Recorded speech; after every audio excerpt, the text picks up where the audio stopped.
நேயர்கள் அனைவருக்கும் வணக்கம். ஸோ இன்றைக்கி நம்ம பார்க்க போகிற வீடியோட டாபிக் பார்த்திங்கன்னா அஸ்தங்கம் பற்றியது. அஸ்தங்கத்தில் நிறையா பேருக்கு டவுட் இருக்குது. அதே நேரத்தில் அஸ்தங்கமான கிரகம் தன்னுடைய சுய பலனை செய்யாது, தன்னுடைய காரக ஆதிபத்தியத்தை செய்ய முடியாது. அஸ்தங்கத்துக்கு சொல்லக்கூடிய டெஃபினேஷன் அதானே. சூரியன் ஒரு கிரகம் சூரியனோடு மிக நெருக்கமாக 8 டிகிரிக்குள்ளே வருதுன்னா அந்த கிரகம் அஸ்தங்கமாகுதுன்னு அர்த்தம். அப்படி ஆகும் பட்சத்தில் அதனுடைய அந்த கிரகத்தினுடைய காரக ஆதிபத்தியங்கள் தடையாகும். இதனால் சூரியனால் அந்த ஒளி மழுங்கடிக்கப்படுகிறது. சூரியனால் அப்படி இருந்துச்சுன்னா மழுங்கடிக்கப்பட்ட அந்த ஒளி அப்போ எப்போ சார் கிடைக்கும் அப்படின்னா அந்த சூரியன் தான் செய்யும். இதான சார் ஜோதிடத்தில் சொல்லப்பட்ட விதி. ஆனால் விதி விலக்குகள் நிறைய சொல்லியிருக்கிறோம். என்ன சொல்லியிருக்கிறோம்? அந்த அஸ்தங்கமான கிரகம், ஒரு கிரகம் சூரியனோடு மிக நெருக்கமாக வரும்போது அந்த கிரகம் அஸ்தங்கமான அந்த கிரகம் எந்த வீட்டில் இந்த சம்பவம் நடக்குது, அந்த அஸ்தங்கம் எந்த வீட்டில் நடக்குது, ஆட்சி உச்சம் அப்படின்னு ஒரு வீட்டில் நடக்குதா, அதுக்கு அஸ்தங்க தோஷம் கிடையாது சார் அப்படின்னு நம்ம எத்தனையோ தடவை சொல்லியிருக்கோம். சரிங்களா? அதற்கு ஒரு உதாரண ஜாதகம் தான் இது. ஈஸியாக உங்களுக்கு புரியும். ஜாதகம் உங்களுக்கு தெரியும் பாருங்கள். ஸோ இப்போ ஜாதகம் மிதுன லக்னத்தில் ராகு, 7ஆம் இடத்துல செவ்வாய் மற்றும் கேது. சரிங்களா? அடுத்தது 5ஆம் இடத்துல சூரியன், சுக்கிரன், குரு அண்டு புதன். சரிங்களா? அடுத்தது சந்திரன், அடுத்தது சனி. கிட்டத்தட்ட எத்தனை கிரகம் உட்காந்துருக்கு? 6 கிரகம் 5ஆம் இடத்துல உட்காந்து நிற்கிது. இதில் இந்த சூரியன், சுக்கிரன், குரு, புதன் எல்லாம் பார்த்தீங்கன்னா 24 டிகிரியிலேருந்து சூரியன் 27 டிகிரி, சரிங்களா, 29 டிகிரிக்குள்ளே இருக்குது. நான் ஒன்றுக்கும் போட வேணாம். சூரியன் 27 டிகிரி, சுக்கிரன் 29 டிகிரி, குரு 27 டிகிரி, புதன் 23 டிகிரி. சரிங்களா? 24 23 டிகிரி. ஸோ இந்த 7 டிகிரிக்குள்ளே சூரியனோட மிக நெருக்கத்தில் 3 கிரகம் உட்காந்துருச்சு. இங்கே சந்திரனும் சனியும், சந்திரன் 4 டிகிரி, சனியும் 4 டிகிரி. சரிங்களா? ஒரு அமாவாசையை நோக்கி போயிட்டு இருக்கக்கூடிய சந்திரன். இப்படி ஒரு இருளாக இருக்கக்கூடிய, எப்படி எடுத்துக்கோங்க, ஒரு கலப்பு படம் இந்த இடத்துல.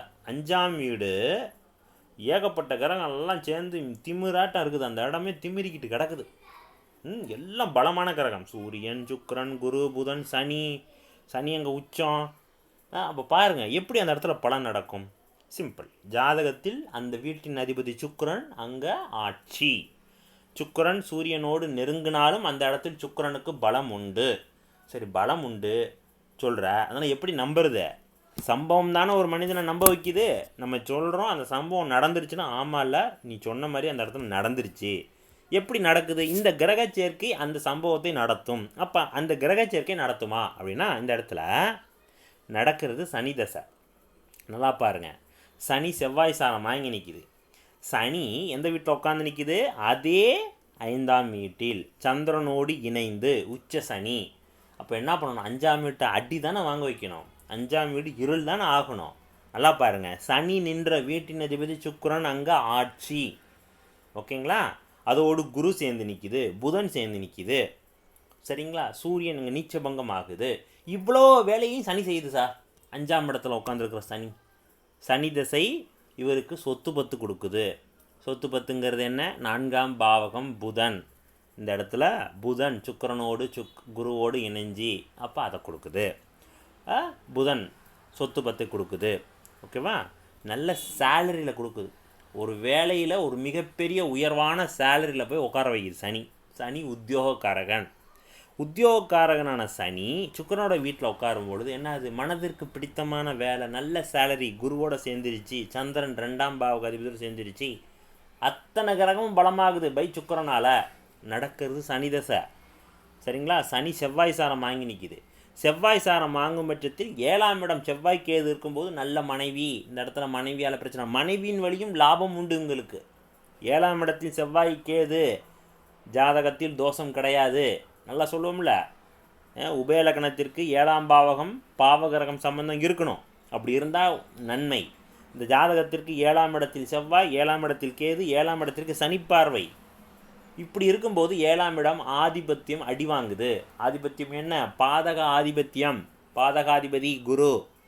ஓகேவா? குரு பலமாக நிற்கிறார். ஆனால் குருவினுடைய ஆதிபத்தியம் அடி வாங்கும்போது மனைவியின் வழியாக கெடுதல்கள் ஃபில்டர் ஆகிடுது. இல்லை, இப்போ எப்படி நடக்குது? மனைவியின் வழியாக அதிக நன்மைகள். மனைவி வரும்போதே நிறைய சொத்து பத்து கொண்டுட்டு வராங்க. மனைவி தந்தை இவருடைய மாமனார் வழியாகவும் நிறைய சொத்து பத்து வருது. இவரும் சொந்தமாக நிறையா வாங்குறாரு. ஓகேவா? நிலபலங்கள் வாங்குறாரு, சொத்து சேர்க்குறாரு. எப்படி? இதெல்லாம் காரணம் என்ன? எது நடக்குது? சனி திசையில் நடக்குது சார். சனி திசையில் நடக்குது இவ்வளோ விஷயமும். ஸோ இப்போ இதுக்கு காரணம் என்ன? செவ்வாயா? இந்த ஜாதகத்துக்கு செவ்வாய் மனசார கூட நன்மை தரமாட்டார். நல்லா புரிஞ்சுக்கணும். 6ஆம் இடத்தின் வழியாக இந்த ஜாதகம், 6ஆம் இடம் சுபத்துவமாக இருந்துச்சுன்னா நல்ல வேலை. இந்த இடத்துல 6ஆம் இடத்துல எந்த ஒரு சுப பாவகரக தொடர்பே இல்லை. அப்போ 6ஆம் இடம் கடன், நோய், எதிரி, வேலை, அவ்வளோதான். நல்ல வேலை, வேலையில் உயர்வு அப்படின்னா 6ஆம் பாவகம், 6ஆம் பாவகாதிபதி சனி. இந்த 3 தான். இந்த 3ல் ஏதேனும் ஒரு கிரகம், இந்த 3 ஃபேக்டரில் ஏதாவது ஒன்று நல்லா இருந்து அதனுடைய தொடர்பு இருந்துச்சுன்னா நல்ல வேலை. இப்போ நடந்துக்கிட்டு இருக்கிற சனி தசை. சனி நல்ல இடத்துல உட்காந்து நிற்கிது, குருவோட சுக்கரனோட வீட்டில். ஓகேவா? இங்கே அஸ்தங்கம் ஆகிடுச்சுன்னா இங்கே நல்ல வேலை கிடையாதே. அப்புறம் எப்படி கிடைக்குது? ஸோ இந்த இடத்தில் எதுக்காக எடுக்கிறேன்? இந்த இடத்தில் சுக்கிரன் அஃபெக்ட் ஆகலை அப்படிங்கிறதுக்கு தான். அஃபெக்ட் ஆகலைங்கிறதுனால தான் சனி இங்கே ஒரு நல்ல வேலை கொடுக்குது. சரிங்களா? இந்த இடத்துல புதன் சூரியனோட அஸ்தங்கம் ஆகலை, அதனால தான் இவருக்கு சொத்து பத்து சேர்க்க வைக்குது. அண்ட் தென் சூரியன் பலமாகவும் நிற்கிறார், நீச்ச பங்கமும் ஆகிறார், சூரியனும் பலமாகுது. அப்படிங்கிறதுனால தான் மாமனார் வழியும் இவருக்கு நன்மை உண்டு. சரிங்களா? அப்போ இதுக்கெல்லாம் காரணம் என்ன? இந்த இடத்தில் சூரியன் சுக்கிரன் அஸ்தங்கம் வேலை செய்யலை. இதை தான் நானும் சொல்கிறேன். நிறைய இடத்துல இது மாதிரி நிறைய ஜாதகங்கள், அதில் ஒரு உதாரண ஜாதகம் வந்தது. இந்த உதாரண ஜாதகத்தை தான் நம்ம போட்டோம். ஸோ எளிமையாக புரிஞ்சிருக்கும்னு நினைக்கிறேன். சரிங்களா? ஸோ அதனால் அஸ்தங்கம் ஆயிடுச்சே பயப்பட வேண்டாம். அஸ்தங்கம் எந்த வீட்டில் நடக்குது, அதுவும் முக்கியமாக சூரியனுடைய வீட்டில் நடந்தாலும் அப்படி தான். சிம்ம ராசியில் ஒரு கிரகத்தை சூரியன் அஸ்தங்கம் பண்ணாலும் அது அஸ்தங்க தோஷம் வேலை செய்யாது. காரணம், அஸ்தங்கமான கிரகம் சுக்கிரன் இல்லது வேறு ஏதோ ஒரு கிரகம் அஸ்தங்கமானுச்சுன்னா அதை நீங்கள் இன்னொரு ஃபார்முலா ஒன்று இருக்குது ஜோதிடத்தில். என்னது? ஒரு கிரகம் அஸ்தங்கம் ஆயிடுச்சுன்னா அந்த அஸ்தங்கமான கிரகத்தின் நின்ற வீட்டின் அதிபதி ஆட்சி உச்சமானால் அஸ்தங்க தோஷம் கிடையாது. நிறைய விதிவிலக்கு உண்டு. அப்போ சூரியனுடைய வீட்டிலேயே அஸ்தங்கம் ஆயிடுச்சுன்னா அஸ்தங்கமான கிரகம் நின்ற வீட்டில் சூரியன் அவர் தான் ஆட்சி அணிக்கிறாரு. அப்போ எகைன் மறுபடியும் உங்களுக்கு அஸ்தங்க தோஷம் விலகல் உண்டு. அதையும் நம்ம பார்த்துருக்குறோம். அதுக்கும் உதாரண ஜாதகம் போட்டிருக்கிறோம். ஸோ இப்படி தான் நம்ம ஜோதிடத்தை அணுகணும். ஸோ அதற்கான ஒரு உதாரண ஜாதகம் தான் இது. ஈஸியாக உங்களுக்கு புரிஞ்சிருக்கும். ஸோ உங்களுக்கு பிடிச்சிருந்துச்சுன்னா நம்ம சேனலை சப்ஸ்கிரைப் பண்ணிவிட்டு ஃபாலோ பண்ணிக்கங்க. ஸோ மீண்டும் அடுத்த வீடியோவில் சந்திக்கலாம். நன்றி, வணக்கம்.